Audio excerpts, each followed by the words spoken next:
Nedir çektim,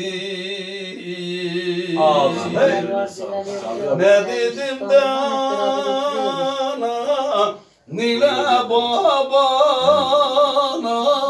kız babana, seni bana vermiş. Yıllar doğrusu dağlardan aşayım, yara ulaşayım. Dağlar yaz gelsin. Sen duydun arada. Yok. Söyle. Karlı dağlar karın almış, karın dağlar yaz gelsin. Kaç yıldır da küsülüyem yarına. Ah dağlar yaz gelsin. Söyle tez gelsin. Yaramsızlar ağrır başım, akar yastığa gözyaşım.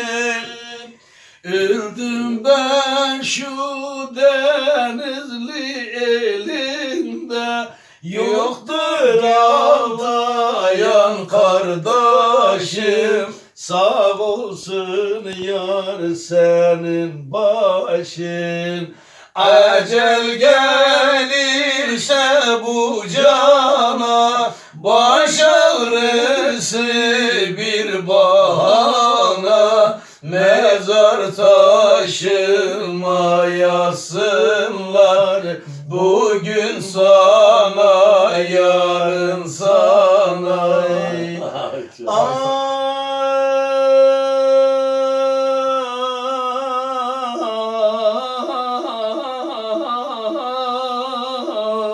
Sesle içki ciğerden geliyor.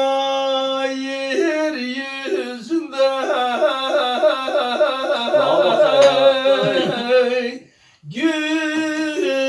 güvenme servetine, malına, tahtına, tacına.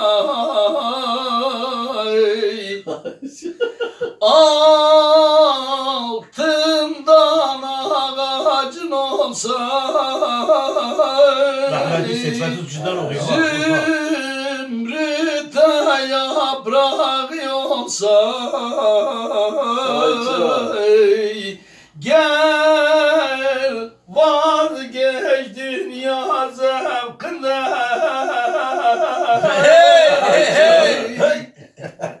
Valla gözlerimizi doyacak bir avuç toprak.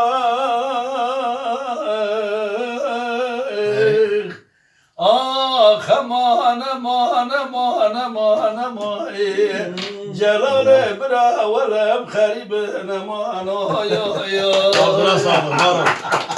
Çok teşekkür ederiz. Abi. Allah sizden razı olsun. Çok teşekkür ederiz. Celal abi sağ ol. Hani ayağına yüreğine sağlık. Teşekkür ederim. Sağ ol.